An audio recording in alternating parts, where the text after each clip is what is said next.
all trustees for returning committee meeting. Today is Monday, November the 5th. Thank you.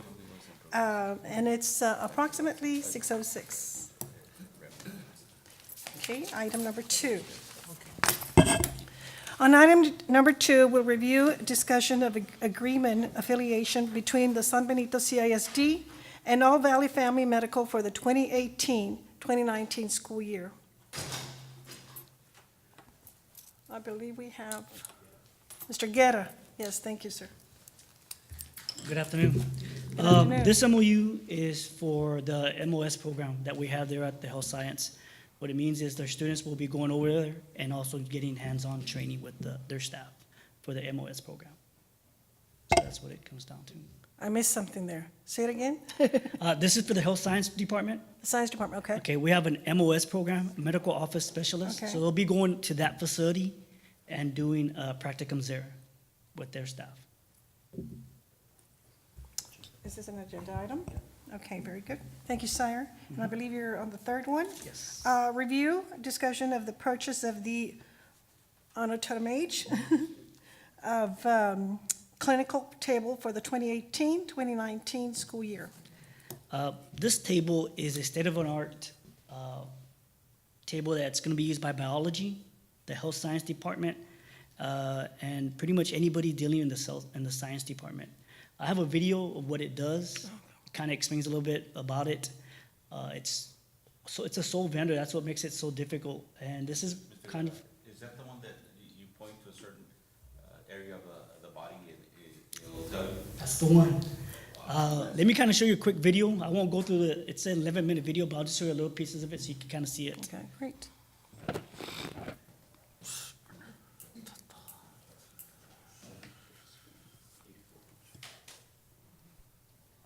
Change the coloring as well, pull up all the annotations, and even pull up the origin and insertion points. So let's say we want to go over innervation of the nerves in the eyes to their muscles. This is a common topic that students have a hard time understanding. So the first thing we want to do is change the visibility so that we can best see these nerves and muscles. So I'm going ahead and I'm opening up or turning on certain structures in the skeletal, muscular, and the nervous systems. And then from there, we still can't see those nerves, but what we're going to actually do is we will go through and remove a few structures.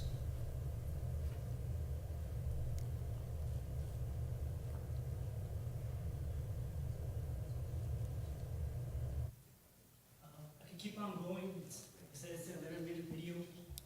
It's a big table, and it has a human body, a female. It has different, how can I say, lessons in there. Students can also work with their phones, quizzes, and stuff like that.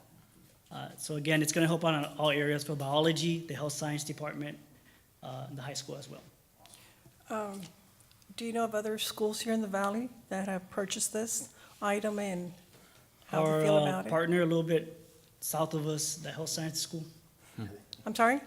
The health science school, a little bit Okay. further down, Oh, they have okay. one. So other than that, I think that's the only one I've seen around here. Do you know if they hold up? I mean, it's a 7-foot, basically it's a 7-foot TV, right? Yeah, this one's a flat one. The one we got was half a table.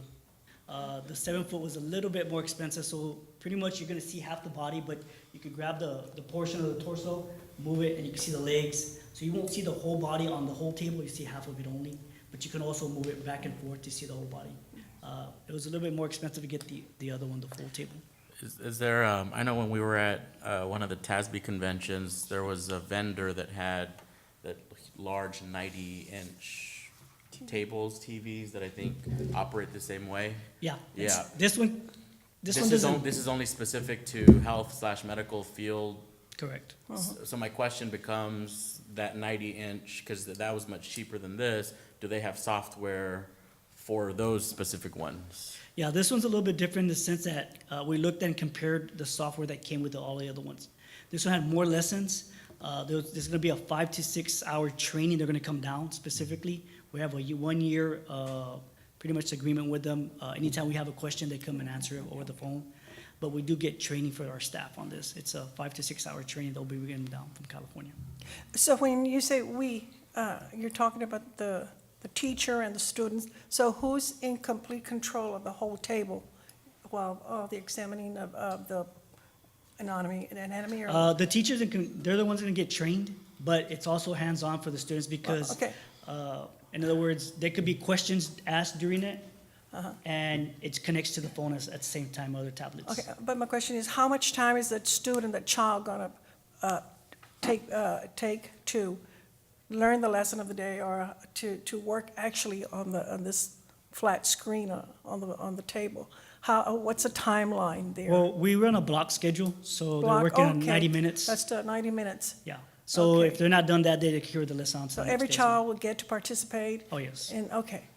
Yeah. And what's the class count of each classroom that we're talking about? Each More or one is less? different because, I'll give you an example. EMT program, by state standards, I can only have 10 in that class. Oh. Because that's not TA's rules, but that's a health science. I mean, Okay, that's yeah.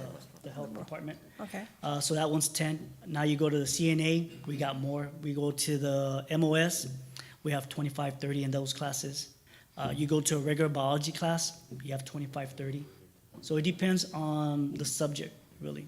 yeah. Interesting. Mr. have a Guterres, question. just to be sure, I'm sorry. I have a question. Since they're very expensive, is there gonna be some insurance to cover it in case, because all the students are gonna be touching them, they're gonna be working with them and using them and everything? Are they gonna be, because Insurance? We could look into the insurance. because it's gonna be they're gonna be very expensive, and, well, we're gonna have something that's gonna last, Yeah.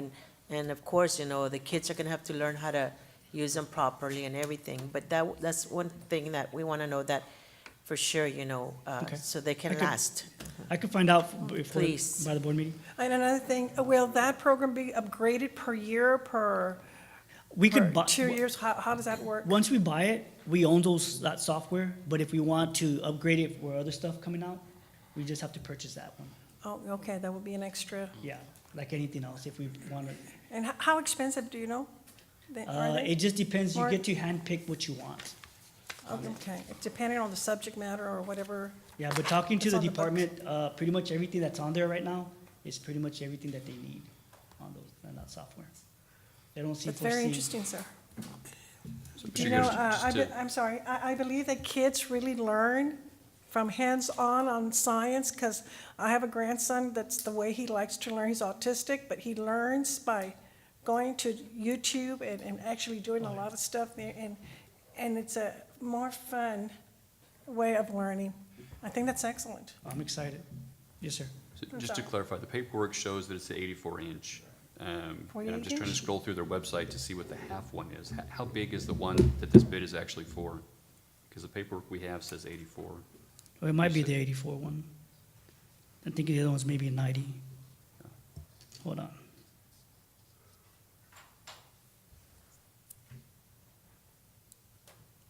And I agree, the hands-on is the way a lot of our kids learn. Yeah, you really do.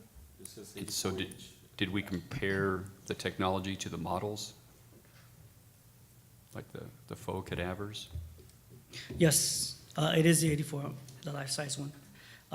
And comparing to the three companies, those are the three companies on top we looked at. We get more, pretty much bang for our buck on that one. You kind of see the case examples. So Anatomage and Anatomage Advantage are two Tho- different companies, or is Tho- that? Those are the different type of, we didn't get the 84, I'm sorry, we got the 55 one. It should be that Oh. one. 58, it should be the one in the middle. Sectra? Yeah, it should be that one. That's why I So need. is Sectra a different company, or is it just the No, it's a different model. model Yeah, in, that's- in Anatomage? Yeah, it's a 55. Got That's it, the one that we got got. it. So we're not going with the Anatomage, we're going with the Sectra. Correct. Got it. Because when I looked at it and I saw it, it was half the size, pretty much. What's the price difference between the Anatomage and the Sectra? Or at least, I guess, the 84 and the You're looking at 55? close to 70,000. How much? 75, 70, That's the price difference? yeah. Price difference, or is that 75 versus 58 Yeah, 75, versus 58? 58. But again, you could, like they said, we're gonna focus on one area. So they said, when we talked to the teachers, if we're gonna look at the torso or, you know, the head, really, we don't need the whole body. So we could kind of just move it around and see what we need to see. Okay, Plus the room area, we're looking and putting it, Bless it's you. gonna, okay, thank you. Thank you, Mr. Guerra. okay. This is an agenda item. Good, great, thank you. Thank you, sir. Okay, item number 4, review discussion of the memorandum of understanding between San Benito CISD and Serving Children and Adults in Need Incorporation, SCAN, for the 2018-2019 school year. Mr. Hauster? Good evening, ladies and gentlemen. San Benito CISD has had an MOU with RGV Youth Recovery since August of 2008. And so that is something that we are looking to continue. It's an inpatient rehabilitation facility. It's presently located out towards Rangerville Elementary. And so it houses approximately 16 youths. Right now the count's about 13. It'll fill up very quickly, but their maximum capacity is 16. And so we have been providing educational services to them, so, like I said, since 2008. We have, we provide laptops, teachers, STAR testing. Everything is done with them in cooperation with them. There's a scan facility off Paso Real, and do we not do business? It is the same facility. It was located on Paso Real back a number of years ago, and they moved out to that Rangerville facility. They basically bought that house that's out there. Okay. Excuse me, was this already approved, Dr. Corbin, or no? I think this is approved with the wrong school year Okay. on a So previous it's, MOU. okay. We just need to make sure we have 2018, 2019. Okay, all right. I did contact SCAN and made sure that they forwarded to me the correct MOU. Yes. Thank you for doing that. Thank you, Mr. Hausler. All right, thank you. Agenda? Thank you. Okay. Number 5, review discussion of memorandum of understanding between San Benito CISD and TSTC Harlingen and the Challenger Learning Center of the Rio Grande Valley for the 2018-2019 school year. Mr. Pena, is this Mr. Pena? Good evening, everyone. The primary purpose of the Challenger Learning Center is to motivate and encourage young people in science, technology, mathematics, and teamwork, especially for grades K through 12, with activities fully correlated to the space-related TICs. The Challenger Learning Center will provide an unlimited amount of missions for district elementary, middle school, and high school students, along with teacher professional development and teacher classroom materials. Each mission shall be a 2-hour educational program held at the Challenger Learning Center and led by the Challenger Learning Center faculty and staff with the assistance of the district teacher or staff. Any questions? Yes, I do. What was the participation rate last year and the year before? Last year, we did not have this program. The year before? I believe the year before they had the program, and they paid I think it was about $40,000, $50,000, and I can't tell you exactly how many had gone, but and that's why we held back. It was less than half the campuses that were going, Mr. Mendes. Yeah, okay. And actually, that's my concern. I know that this program was initiated back in the, I think, mid-2000s. But the participation from our students nor our faculty was there. And so there was an expenditure that we probably could have done without. And I believe that might have been done in the past where maybe not all the principals had gone over there. We took all the principals and their science teachers and asked if it was something that they could use and something they did want. So like most things that we do here, they're not top-down decisions. We took the stakeholders into account and asked them to, and I know that sometimes you see a shiny new toy and you want the shiny new toy, but this is something that they felt that they can take their classes to and learn something. Yeah, principals were actually the ones asking us who was paying for this, if the district was paying for this, because they really, really like everything that they have to offer. like Mr. Madrigal mentioned, we require and ask all principals to attend this trip to the Challenger at TSTC so that they could experience, I mean, not the entire trip for 2 hours, but I mean, at least to experience how it works.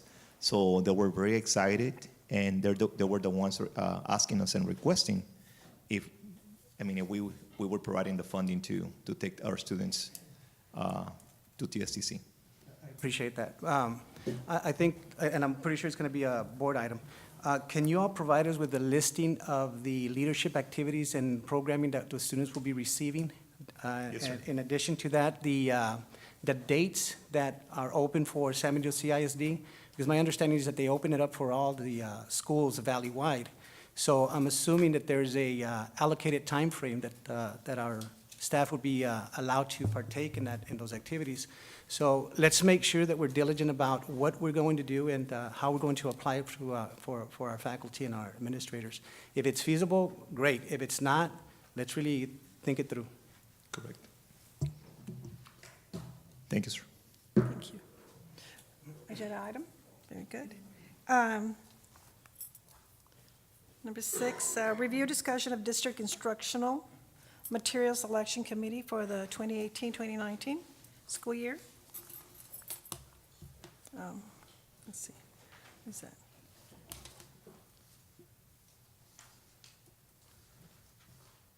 Pretty much, I mean, the process to gather this committee was by asking campus principals to select some of the staff members to help us through the selection process.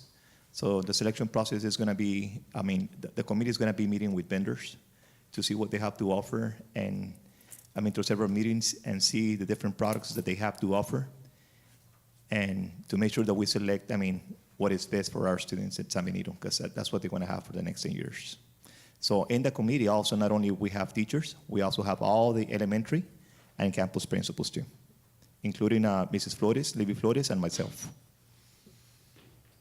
Mr. Benez, or Dr. Benez, sorry, is this done in a way that materials are already presented to this committee, or is it their own fact-finding mission to present materials as a committee? As the vendors, I mean, to the proclamation, as the vendors been bringing materials to the districts, we've been sending those materials to the campuses so they can start getting familiar with that. Mm-hmm. But then there is a process where each of the vendors, they're given an opportunity a certain time to present to the committee. And the committee we need to develop a rubric for the committee to select for the selection process, and they'll be the ones making the recommendation to the district. What type of data analyses is done to compare what we currently have and is not working and working versus vendors that are coming in that could provide better, better success rates for our campuses? Well, based on we have to make sure that they're TICs align. That's one of the main things. The state only requires, certain percentage. So, however, the higher the percentage on alignment to the TICs, the better product that we're going to get for our students to offer here in San Benito. So I would assume if I'm a vendor, I already know that that's the case, but what type of data analyses are we doing in-house for this district to make sure that some of these products will take us up from a C district to a B district, for instance? And that's the type of data that I'm asking about that we've done, that this committee is going to really take into consideration to really analyze these materials moving forward. We can consider that, yes, sir. And not to be contrary or questioning your, I think that the curriculum is there. I think using what we have effectively will take us from a C district to a B district. We did have gains last year, small. Yeah.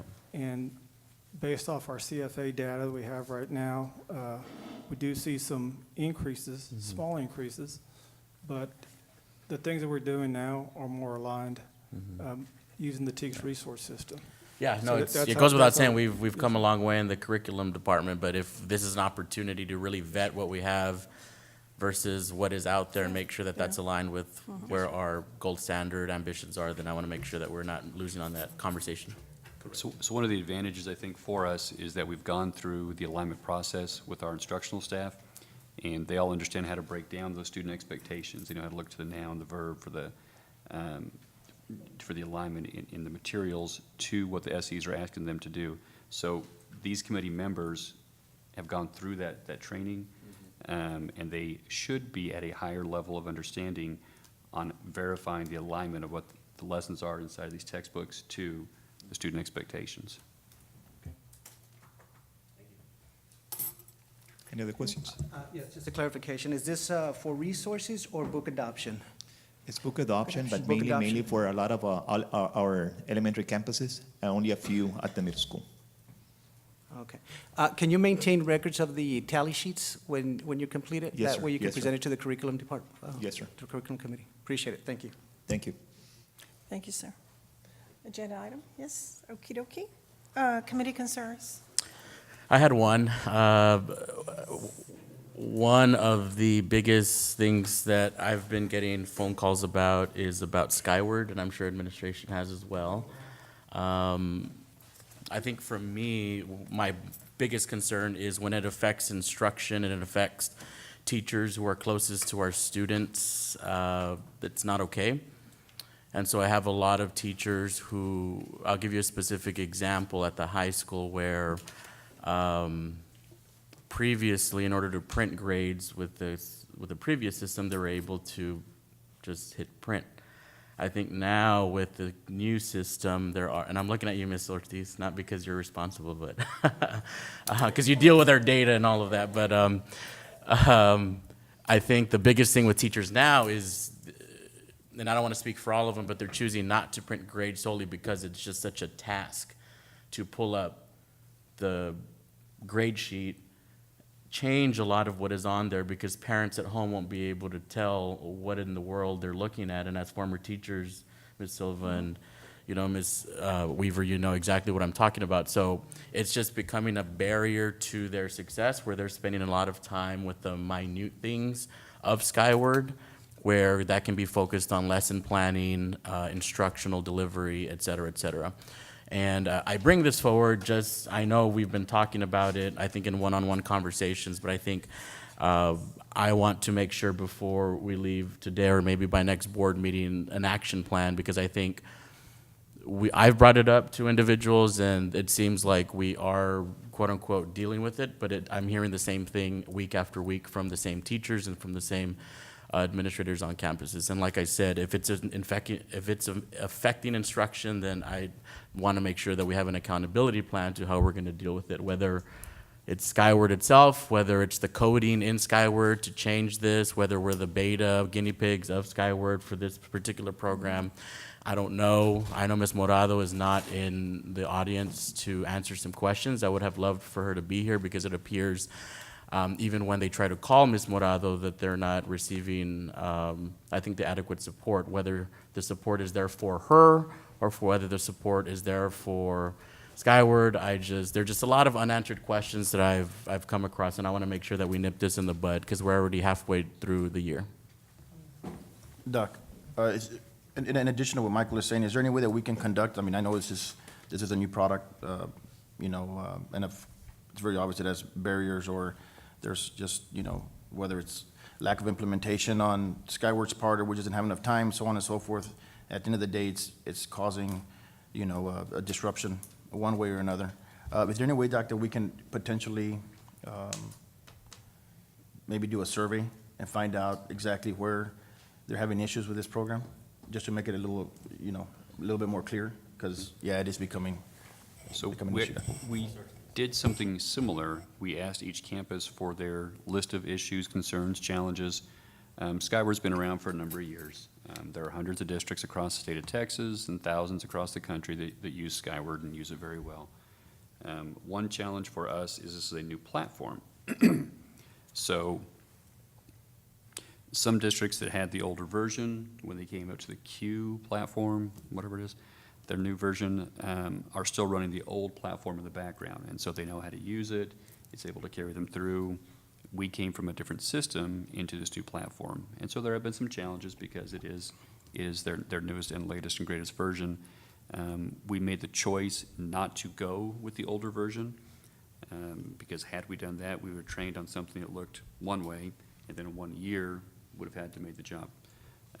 So yes, it's kind of early in this platform, and so there have been some concerns with that. But we did have, as a follow-up, we did have Skyward come out and we asked each campus to give us a list, their areas of concern. I think all of the gradebook concerns, I don't want to overstate it, all the gradebook concerns were from the high school. That seems to be the area of where the concerns lie. But I don't know that we had, when we had the Skyward rep out for a full week, I'm not sure what the turnout was from those teachers or administrators that needed the assistance. I'm not sure what the turnout was when the Skyward representative came in. That would be something that Ms. Morado would probably be able to provide information on. But I did visit the high school campus. I went in the morning on Wednesday and in the afternoon on Thursday. Ms. Solis let everybody know on her campus that I was going to be there in case they had any concerns, so that I would be there available to talk to them. I had maybe about 4 or 5 teachers come by to visit with me and let me know what their concerns were. Some we were able to fix. It was just one of those things that we didn't know that was an issue, and right away contacted Ms. Morado. She took care of it, some naming of certain things, and so that was fixed right away. We do have a couple of reports. They're used to seeing a report in a certain way, and I did speak to our project manager from Skyward and let her know that the teachers really missed those reports. And so I'm sending her copies of those so they can see if they can help us replicate them. And I think that's the biggest headache at the high school is they're used to seeing those reports in a user-friendly way, not only so students can know what they're seeing, but also parents. So I think that's the biggest headache. And for me, that's why I was really concerned, because it's not an issue of whether we're training or supporting. I think it's just a structural issue where if we have coders at Skyward who can change that, I think that would solve a lot of problems. And they're going to help us with those. So Awesome. that they should have them hopefully soon. Okay, thank you. And, change is hard, when you have to change and do something differently every year, it takes a little bit more of your little in-brains, to figure something out that it's so easily done, but it's a lot of work for teachers, we know that, and change is sometimes difficult. Yeah, right, in terms of something new, I just think there has to be continuous dialogue, and it's very obvious here, for some reason, there's just, there's just a lack thereof, but anytime you can implement something, you gotta have a floor plan and a backup plan, just in case it doesn't go to fruition, especially with a short time frame that it was. So, I sympathize with our teachers. Their main priority is to make sure that our kids, that their parents entrust us to educate, make sure they have the time, and the resources to do it, because that's what we talk about on a daily basis. So we just gotta make sure that we continue to communicate and support our staff. And you're push it right, out there. and it's hard for a teacher to make change, and, because they know it this way, and they worked so good with it, it's going smooth, and then something else comes along. We can understand that. So, yeah, that's good to know. That's good. Okey-dokey. We're good. All right, we're good. Okay. I've got a couple of Okay. concerns. Well, not so much concerns, and it'll be tied into some of the facilities, and this is in reference to VMA. I've been getting some inquiries regarding the incident that occurred at VMA a couple of weeks ago. In respect to that, Dr. Carmen, what are we doing to prevent future incidents? And secondly, have we conducted a site evaluation to evaluate administration to security, administration to security, security to administrators, administrators to teachers, teachers to parents, and parents to students, to assure that there is a safe environment per se for VMA? Okay, well, you lost me with the this to this, this to that, that to that, but It's the ratio, Dr. Carmen, just to Okay. clarify, do we have enough personnel to assure security at all different levels? we have at VMA the same number of security guards that campus has had for the past at least 3 years. We also had TASB, as you recall, come out and do a staffing analysis, and based on our security guard numbers, student ratio to security guard numbers, we are well above the average on how we're staffed security-wise. I don't believe it's a numbers game. I think we have an adequate number of employees there. Now, whether the supervision, as they let out from school, was there administratively as it should have been, I don't know. I've reviewed the video. That campus is working on a better plan, especially in those open times, lunches, dismissal, transition between class periods. But as far as how we're staffed, we are adequately staffed. That Okay. campus layout, I'm not sure who designed that layout, but I would never design a school like that with Right. individual pods where all the students release out into one area. I think that gives us some additional challenges.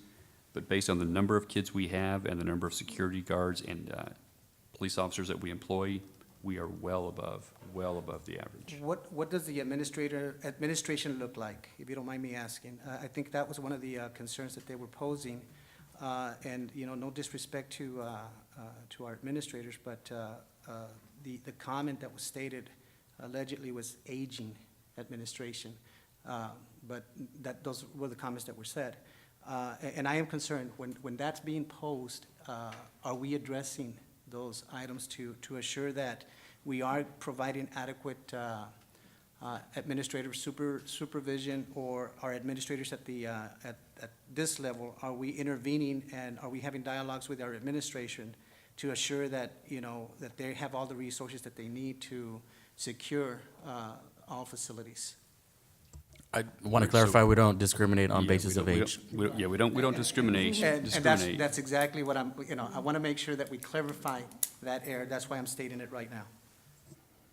Okay, so again, yeah, the age of our administrators is not something we take into consideration. The number of administrators that we have on that campus, we have 4 administrators for 750 kids. That ratio, again, is not below the state average. We're pretty well staffed administratively. We also have seasoned administrators on that campus who have a good understanding of how to run a secondary campus. We actually even have the Region 1 TASP Principal of the Year on that campus, leading the campus. So I don't think support is an issue. Our training should not be an issue. Experience should not be an issue. I believe how they managed the students when they dismissed needed some improved oversight, and that has been addressed with administration and with our security department as well as our student services department. So it is safe to say that everything is under control and we're in good operating? It's safe to say that there are procedures in place, but we have 750 14 and 15-year-olds, and 14 and 15-year-olds sometimes make poor decisions. But as far as the oversight, yes, sir, the oversight is there. Yeah, and when Mr. Menace, when I got phone calls about that from several parents, I, wanted to assure them that, of course, security was of our utmost concern, and I wanted also to caution them that in times like this, that it's kind of irresponsible to rush to judgment and say that a district is not focused on security. And I think it goes to my whole points, previously, especially when I first got elected, was focusing on the socio-emotional part of students, and I think that adds as well, because that cohort of students also, if you remember historically, when Ms. Hushin was at Miller Jordan, struggled with that cohort at 6th, 7th, and 8th grade, and that same cohort that Mr. Galvan now has is the same group of students. So our counseling, I think, with Mr. Eddie Studios hopefully is improving, and I think that will settle that. But I just wanted to make sure that we're not shooting from the hip when I speak to parents and when I tell them that, do not automatically assume that there's not enough security on campus. We're doing our best, and I think having the procedures in place and having that dialogue with Mr. Galvan in terms of what the needs are, i.e. not necessarily more security guards and more bodies, because we don't want to become a military state or a military school, but more so of what are we doing for the students and their socio-emotional and socio-academic portions that improve their behavior. I agree, and thank you for that clarification, Dr. Carmen. One of the things that I'm assuring my constituency is that we are answering questions, and that was one of the items that was really posing out there, so I made sure that I asked that. Secondly, is in regards to, of course, it impacts curriculum, and one of the some of the things that I'm receiving is from some teachers, per se, regarding the amount of workload that they're receiving, such as trainings and other activities, and that's being conveyed by the administrators. At the same token, with that, we need to also identify or perhaps think about a mental health component for our teachers and personnel. I think that's another important item that we need to also consider, as Michael mentioned, about the social and emotional, because I see it, and from my standpoint, I know that we're holding the district accountable in so many different levels, but let's also make sure that we're also taking care of our staff, and that their needs are also met. Because the last thing we want to do is also burn out our teachers and our administrators or counselors, so.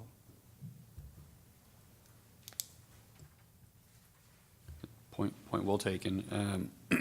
We are trying to offer incentives this year. We are trying to offer additional support for our teachers this year. We do try to show additional appreciation of our teachers, including when we feed them, when we try to give them monetary support, when we try to give them time to complete tasks. Sometimes we're called to the carpet for it. We get questioned if we spend money on our teachers. But I agree that we absolutely need to make sure that our teachers' needs are met.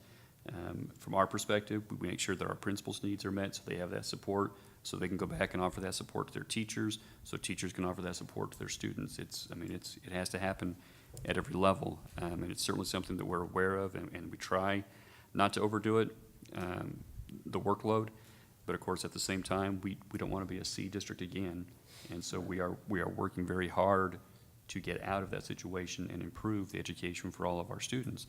So it's kind of a fine line. We're pushing, but at the same time, we think we're offering support to them. Thank you, Dr. Herman.